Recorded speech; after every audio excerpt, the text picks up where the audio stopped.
আল্লাহ ডাক দেখো, জিবরাইল কোথায় চলে যাও? আমার বন্ধু ইউসুফ পয়গম্বর দ্বারাই নবী বানাবো, শুধু নবুয়ত দেব তাই নয়, মিশর অর্থমন্ত্রী পর্যন্ত বানাবো, যার কলম যার হাতের সিগনেচার ছাড়া রাষ্ট্রের কিছু চলবে না। সেই ইউসুফকে 10 ভাই মিলে ষড়যন্ত্র করে কূপের মধ্যে ফালাইয়া দিল। যাও যাও যাও, আমি আল্লাহ জানতে চাই আমার ইউসুফের গায়ের মধ্যে যেন একটা আঁচড় পর্যন্ত না লেগে যায়। জিবরাইল আলাইহিস সালাম বলে, আমি কোথায় আর আল্লাহর ইউসুফ কোথায়? আল্লাহর হুকুম না মেনে কাম নাই। সবগুলা পাখাকে আমি শক্তিকে এক জায়গা করে উড়াল দিলাম।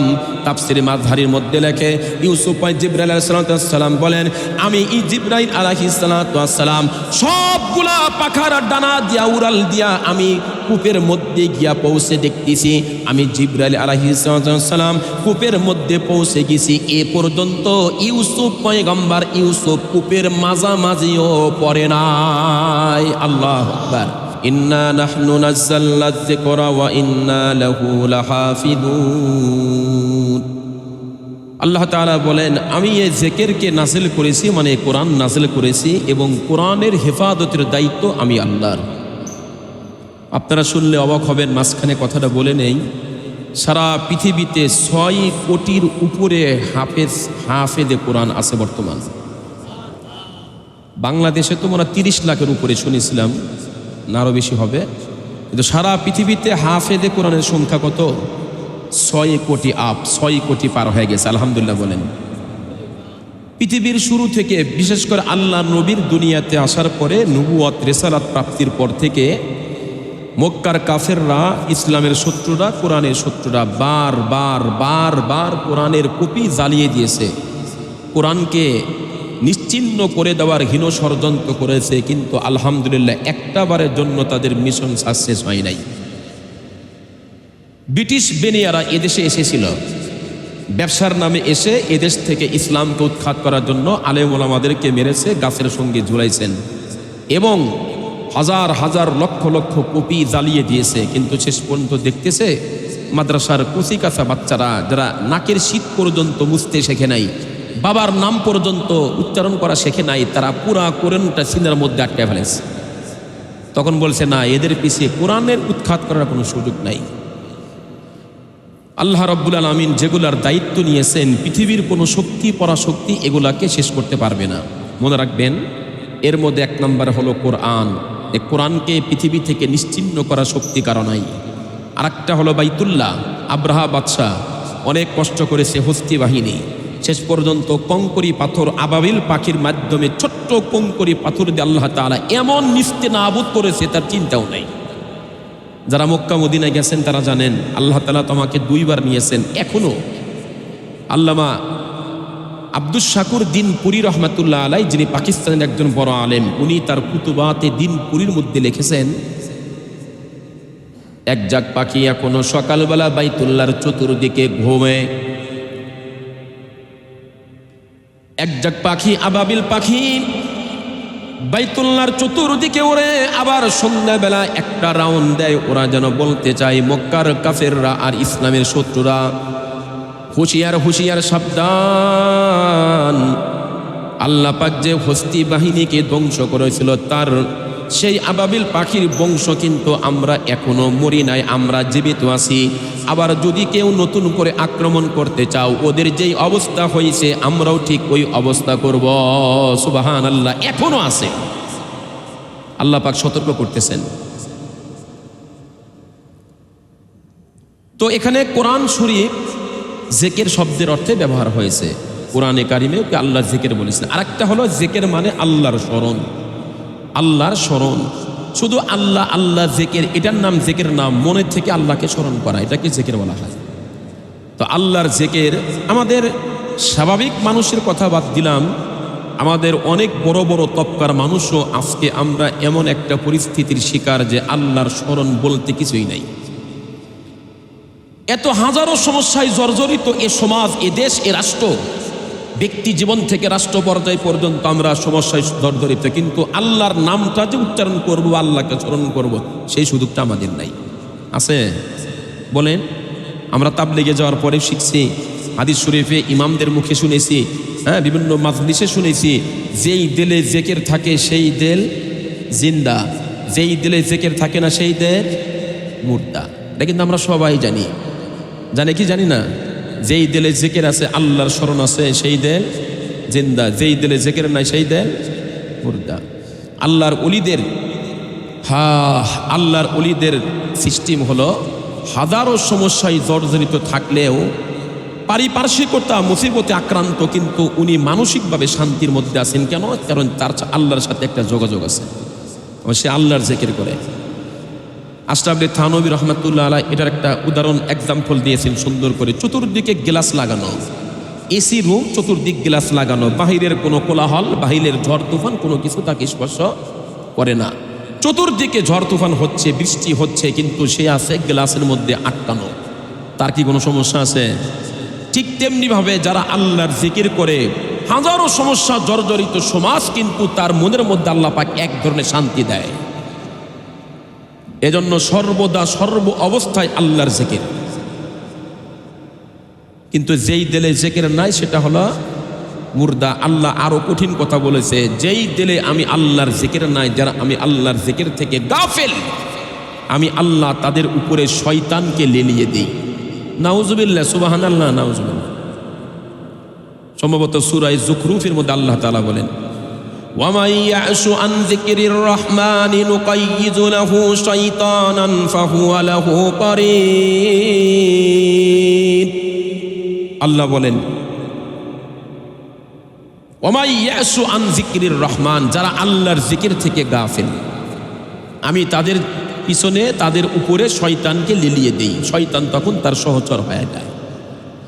শয়তান যদি কারো বন্ধু হয়, ওর কি আর কোনো সমস্যা? আল্লাহর খাঁটি বান্দা হওয়ার সুযোগ আছে?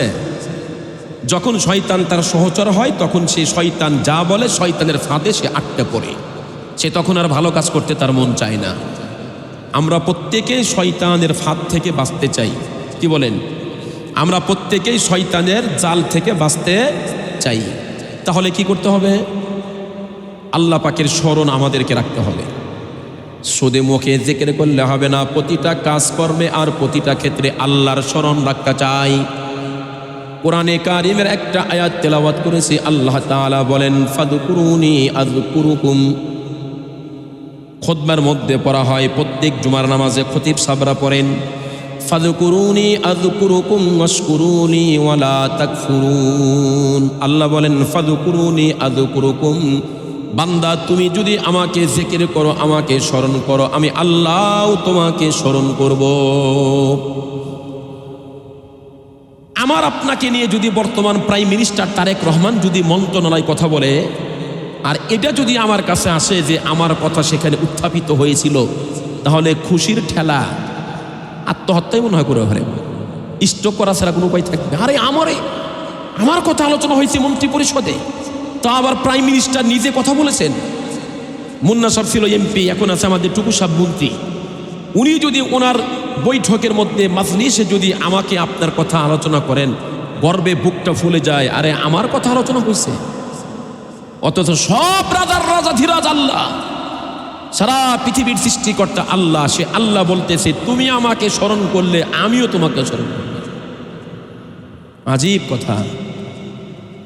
বর্তমান আমরা দুনিয়ার জিন্দেগিতে দেখি, সেটা হলো ছেলে মেয়েকে জিজ্ঞেস করে, অথবা মেয়ে ছেলেকে জিজ্ঞেস করে, প্রেমিক প্রেমিকাকে জিজ্ঞেস করে, অথবা প্রেমিকা প্রেমিককে জিজ্ঞেস করে, আজকে সকাল থেকে এ পর্যন্ত কয়বার মনে হয়েছে তোমার আমার কথা?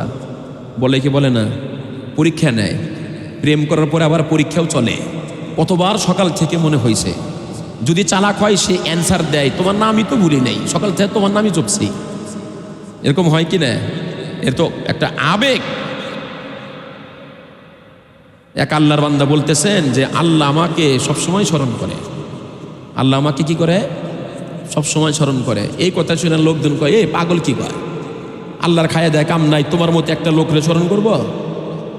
লোকটা তখন বলে, কোরআন শরীফের আয়াত কি পড়ো নাই? ফাযকুরুনি আযকুরুকুম। আল্লাহ বলে, বান্দা তুমি যদি আমাকে স্মরণ করো, তোমরা যদি আমি আল্লাহকে স্মরণ করো, আমি আল্লাহ তোমাদের স্মরণ করব। এই জন্য আমি 24টা ঘন্টা আল্লাহর জিকির করি, তার মানে আল্লাহ আমাকে স্মরণ করে। সুবহানাল্লাহ। আল্লাহ বলে ফাযকুরুনি আযকুরুকুম, যদি বিছানায় শুয়ে শুয়ে আমি আল্লাহকে স্মরণ করো, আরশে আযীমে আল্লাহ আমি আল্লাহ তোমাকে স্মরণ করব। আজীব কথা, আল্লাহ যাকে স্মরণ করবে তার কি আর কোনো দুঃখ আছে? দুনিয়া আখিরাতের পেরেশানি হতাশা আছে? এজন্য সর্বদাই আল্লাহর জিকির করা, আল্লাহকে স্মরণে রাখা, তাহলে গুনাহ থেকে বাঁচতে হবে। থানবী রহমাতুল্লাহ আলাইহি বলেন, আমাদের জিকিরের চূড়ান্ত ফাইসালা হলো মানুষের শরীর থেকে, শিরা উপশিরা থেকে গুনার ময়লা বের হওয়া। আমাদের দেশে এক শ্রেণীর ভণ্ড পীরও আছে, ওরা জিকির করে কিন্তু নামাজ পড়ে না, আছে না নাই? এই জিকিরের অর্থ কি? এই জিকিরের অর্থ কি? আল্লাহ তো এই জিকিরের কথা বলে নাই। আর শুধু জিকির মানে শুধু ওই আল্লাহ, এই নামাজ পড়া অথবা আল্লাহ আল্লাহ মুখে জিকির করা তা না। 24টা ঘন্টা 24 আওয়াজ ব্যক্তিগত জীবন থেকে রাষ্ট্রীয় পর্যায় পর্যন্ত আল্লাহর হুকুম আর পয়গম্বরের তরিকা প্রতিষ্ঠা করা, এটার নাম হলো জিকির। এটার নাম কি? জোরে বলেন না। এটাই জিকিরের ফলাফল। আকিমিস সলাত আলি যিকরি, এক আয়াত আল্লাহ কয় নামাজ কায়েম করো আমার শরণার্থে। আরে বন্ডরা নামাজ পড়ে না, কয় জিকির করতেছে, কলব তাজা আছে। নামাজ কায়েম করতে বলেছে, নামাজ পড়ে লাভ কি? আছে না নাই? নামাজ পড়ে লাভ কি? তোমার চাইতে তুমি যদি অনেক বড় বুজুর্গ হইতা, তাহলে আল্লাহর নবীর চাইতে বড় হইতা। স্যার আসেন, সামনে আসেন। ডিডি মহোদয়, আচ্ছা ঠিক না? যদি এরকম হতো, আল্লাহ নবী কি বোঝে নাই?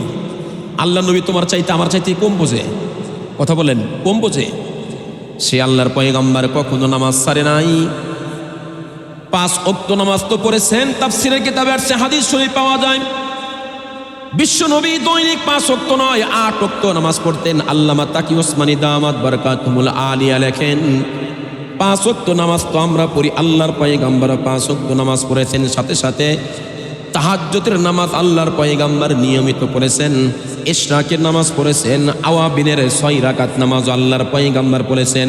উম্মত পড়েছে দৈনিক 5 ওয়াক্ত নামাজ, আর আল্লাহর পয়গম্বর পড়েছেন 8 ওয়াক্ত নামাজ। সুবহানাল্লাহ। শুধুমাত্র জিকির করলেই আল্লাহকে পাওয়া যাবে না, না, ভুল কথা। আল্লাহ বলে আকিমিস সলাত আলি যিকরি, আমার শরণার্থে নামাজকে কায়েম করো। যারা বলে নামাজ কায়েম করতে হবে, নামাজ পড়তে হবে না, শুধু মুখ দিয়ে জিকির করলে হবে, ভণ্ড, ওরা প্রতারণা আর মিথ্যার মধ্যে আছে, ঠিক কিনা বলেন? আল্লাহ ডাক দেয়া কয়, না না, নামাজটা হলো সবচাইতে বড় জিকির, উত্তম জিকির। সবচেয়ে বড় জিকির হলো নামাজ টাইম মতো পড়া।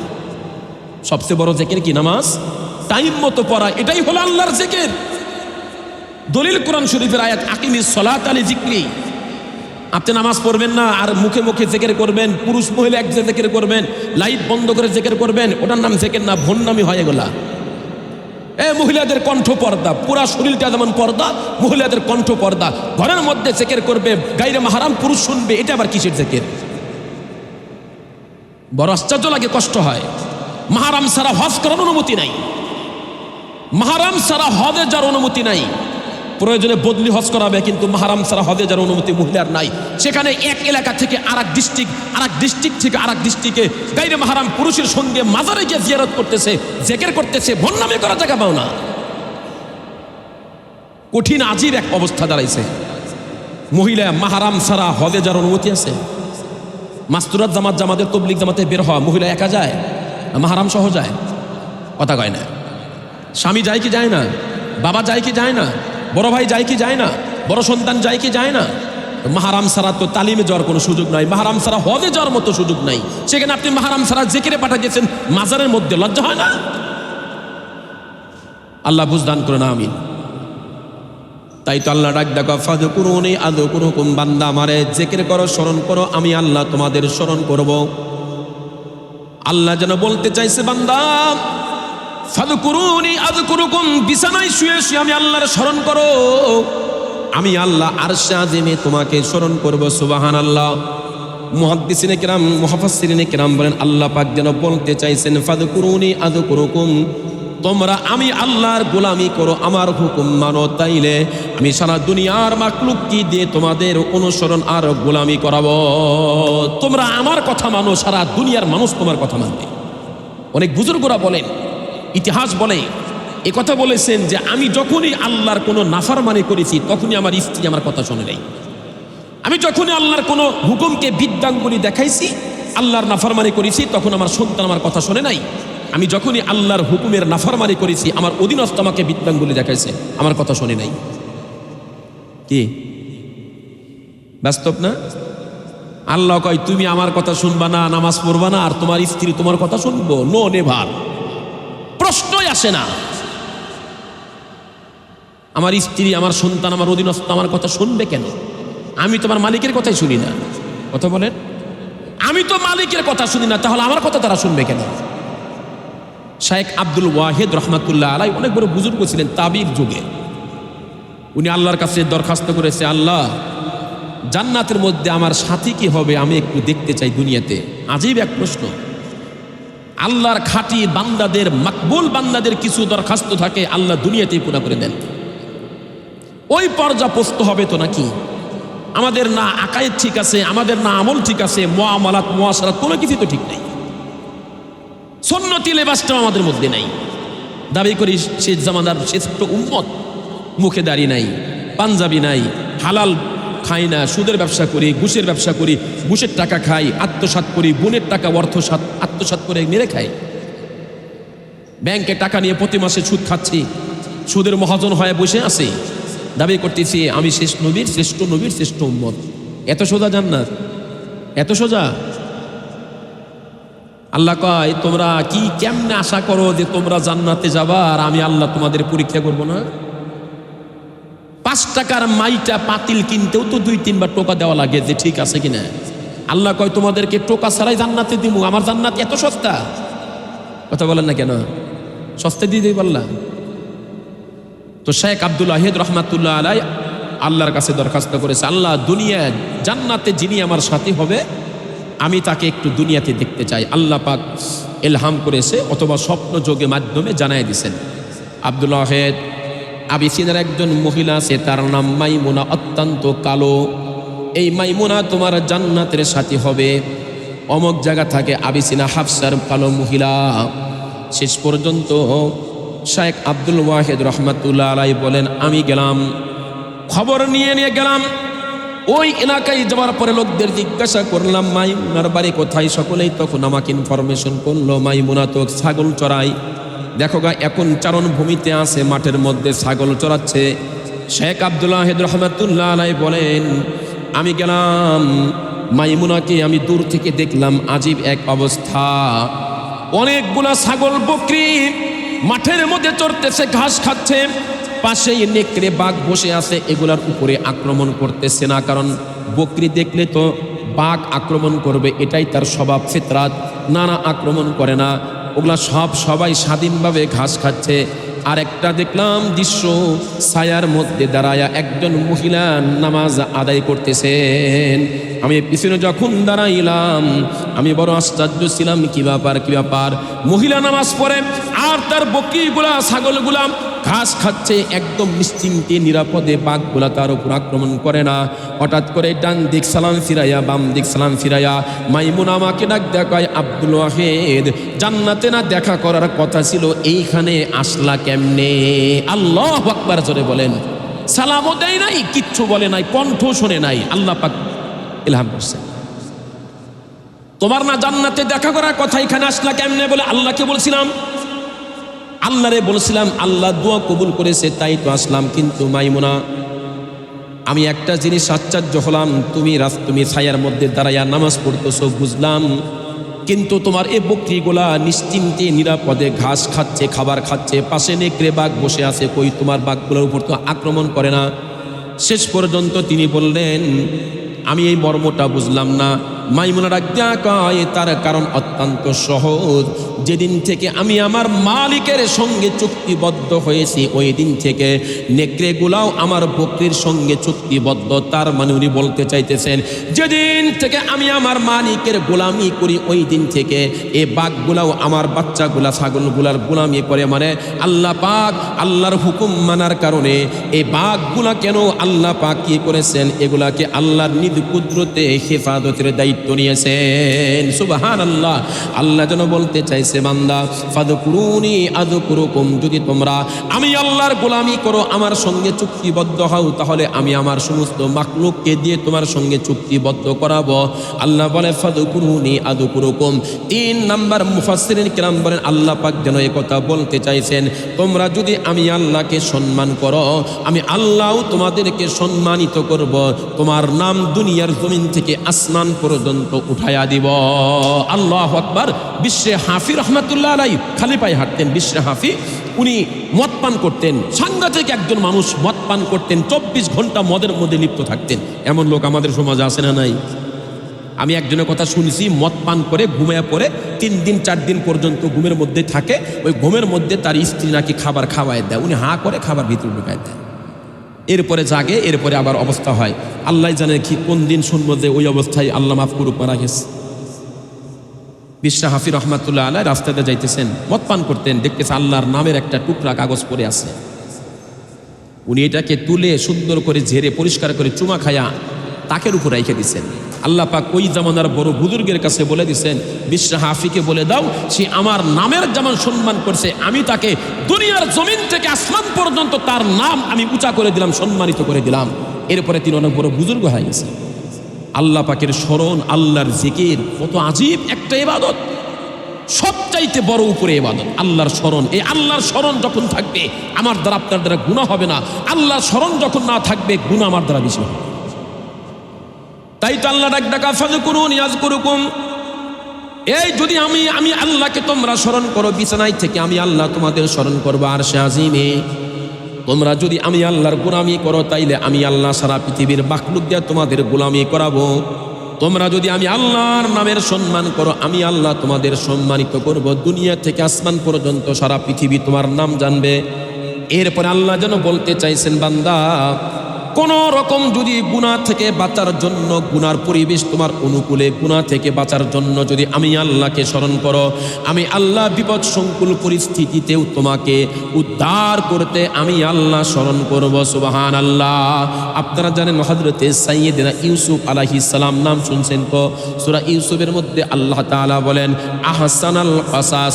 কোরআনে কারিমের যতগুলা ঘটনা আছে, যতগুলা ঘটনা আল্লাহ আনছেন, এর মধ্যে সবচাইতে উত্তম শিক্ষণীয় ঘটনার নাম হলো সূরা ইউসুফ। ইউসুফ জুলাইখার ঘটনা।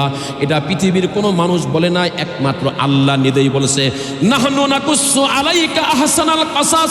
হে নবী, আমি আপনার উপরে, আপনার কাছে বয়ান করতেছি উত্তম ঘটনা, ইউসুফ এবং জুলাইখার ঘটনা।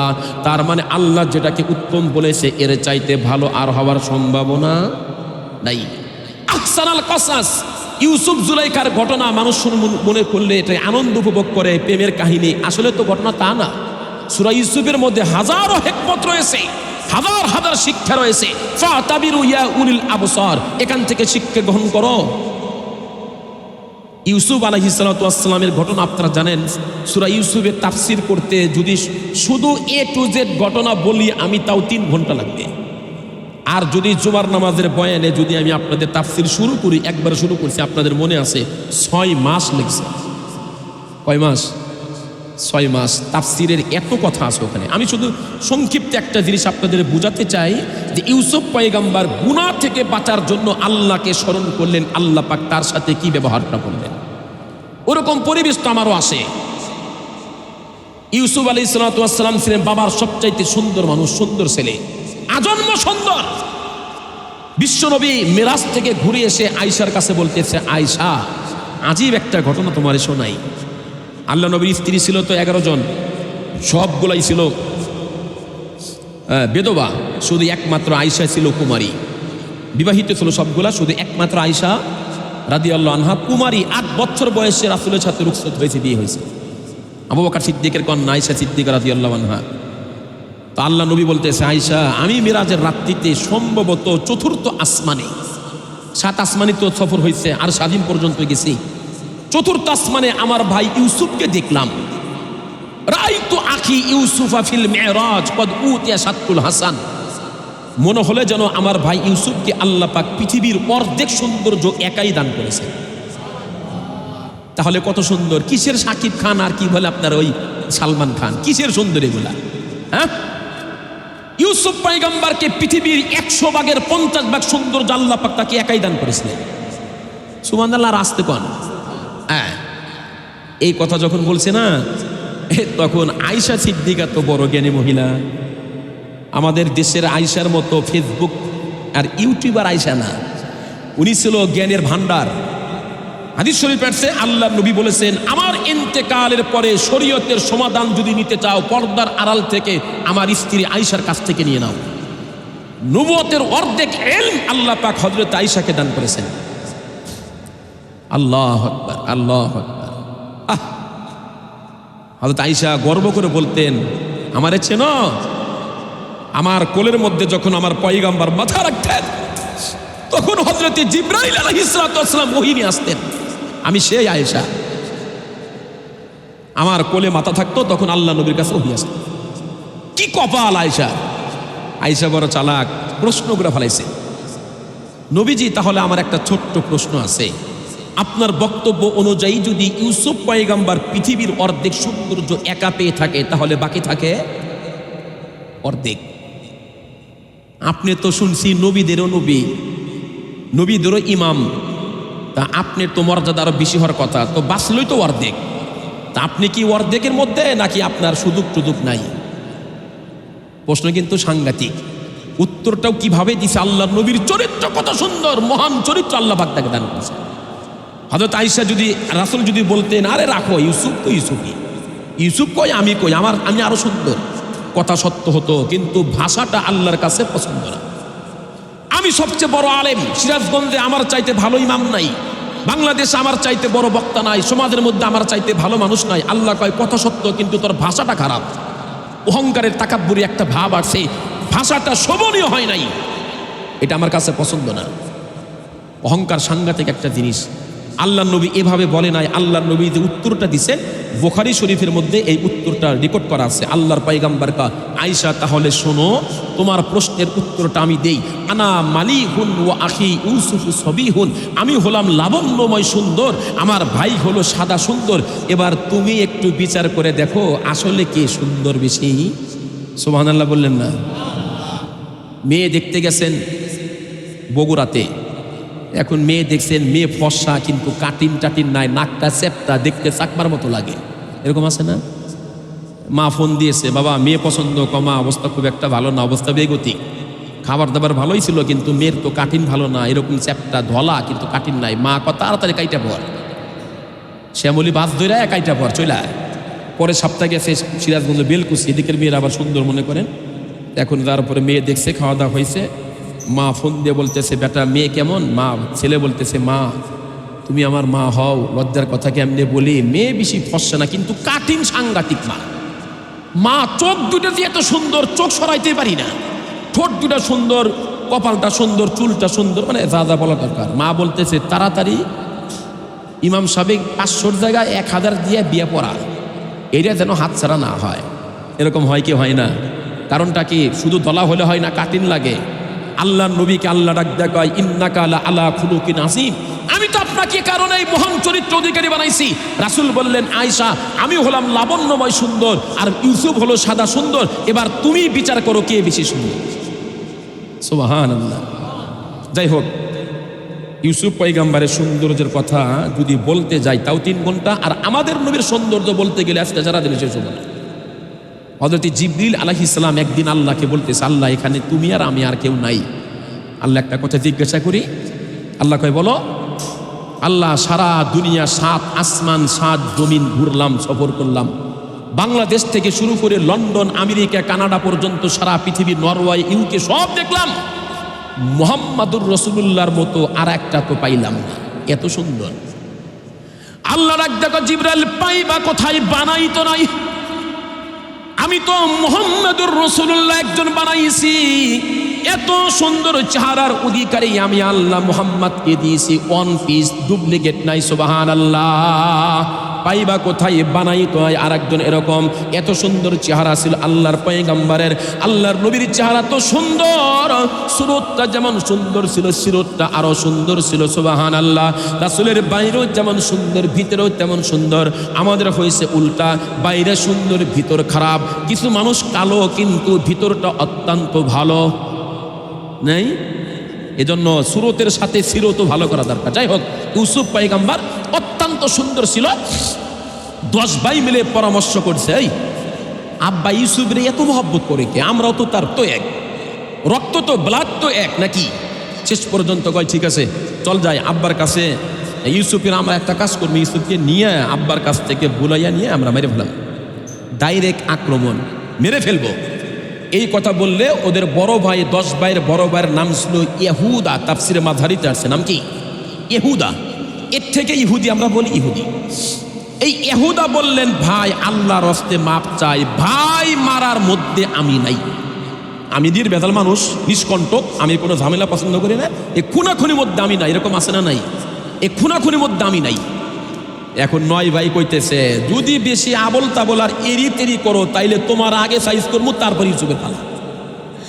এখন 10 বড় ভাই হতে রাখ দেখায়, আবেগ দিয়ে কাজ হয় না। রাজনীতি করতে চাও তাহলে আওয়ামী লীগের মতো রাজনীতি করো, ঠান্ডা মাথায় রাজনীতি। এরকম আছে না?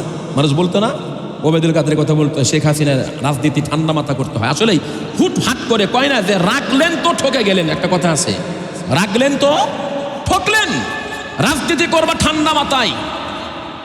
আমরা আব্বার কাছ থেকে ইউসুফরে না মেরে আমরা আব্বার কাছ থেকে ইউসুফকে কোনো মতো ভুলাইয়া ভালাইয়া যদি কূপের মধ্যে নিয়ে ফালাইতে পারি, তাকে ওখান দিয়ে মিশরে অনেক মানুষ ব্যবসার জন্য যায়, তারা ওখান থেকে কূপের ভিতর থেকে ইউসুফরে উঠাইয়া নিয়ে যাবে। আব্বা তারা দেখবেও না, মহব্বত করবে না। ও বাপরে বাপ, তোর তো মাথায় বুদ্ধি আছে একেবারে এই ইমামের মতো।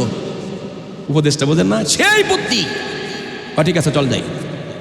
আব্বার কাছে গিয়া করতেছে, আব্বা আপনি আমাদের বাবা, ইউসুফেরও বাবা, মা আমাদের দুইটা, কিন্তু বাবা তো এক। আব্বা আপনি একটা কাজ করেন, আমরা যেই সখীপুর বা বান্দরবন, মানে মনে করেন আর কি, ওইখানে আমরা যে কাঠ কাটি, ওখানে অনেক বড় বড় আপেল, মালটা, কমলা, লেবু সব কিছু থাকে। ওইখানে আমরা খাই, আমরা কাঠ কাটতে যাই। আমাদের মন চাই ইউসুফ আমাদের সৎ ভাই হইল, বাবার রক্ত তো, আমরা মন চাই ইউসুফকে নিয়ে ওখানে বসাইয়া তারে আমরা ফল ফল খাওয়াবো। একু পয়গম্বর মনে মনে কয়, তোমরা যে কি, ওটা তো আমি ভালো জানি, আমি তোমার বাবা। ডাক দেয়া কয়, আমার তো ভয় করে যদি আবার বাঘে খায়। কি কয়? ইন্নী আখাফু আইয়াকুলাহু যিব, আমার ভয় হয় যদি বাঘে খায়। এই বাঘে খায় এ কথা আগে বলছে কে? বেটারা না বাবা বলছে? বাবাই তো বললেন। উনি কেন বললেন? উনি কি গায়েব জানেন? ইউসুফ পয়গম্বর কি, ইয়াকুব পয়গম্বর কি গায়েব জানেন? একমাত্র গায়েবের খবর আল্লাহ ছাড়া পৃথিবীর কেউ, ওই পিসাব রেজা করে বন্ড সব, এরা কেউ না। আল্লাহ নবীও জানে নাই। আল্লাহ নবী যদি জানতো উহুদের ময়দানে দাঁত ভাঙবো, তলের মধ্যে হেলমেট ঢুকে যাবে, হেলমেট ভেঙ্গে, তাহলে নবী উহুদের ময়দানে যাইতেন না, কারণ নবী গায়েবের খবর জানে না। তো ইয়াকুব পয়গম্বর উনি বললেন কেন? তাফসিরে মাঝারিতে আছে, ইয়াকুব পয়গম্বর একদিন স্বপ্ন দেখতেছে যে উনি পাহাড়ের অনেক উঁচায়, আর ইউসুফ পয়গম্বর 8 বছর কি 9 বছরের ছেলে, উনি পাহাড়ের অনেক নিচে। তো ওই বাবা যখন উপর থেকে নিচ দিক তাকাইছে, সন্তানের দিকে দৃষ্টি করেছে, তো দেখতেছে 10টা বাঘ ইউসুফ পয়গম্বরকে চতুর্দিক থেকে ঘিরে ফেলছে। এখন আপনারা যারা বাবা আছেন, বাবারা বুঝবেন, সন্তানরা বুঝবেন না। আপনারা বলেন তো, এই অবস্থা যদি আপনি দেখেন তাহলে আপনার মানসিক অবস্থা কেমন হতে পারে? খুব আনন্দ মনে হয় না? হ্যাঁ, ইয়াকুব পয়গম্বর চিন্তা করতেছে সর্বনাশ, কিন্তু আমি এত উপরে আছি, ওখান থেকে তাকে উদ্ধারও করতে পারবো না, আর বাঘরে ধমক দিলে শুরবো না।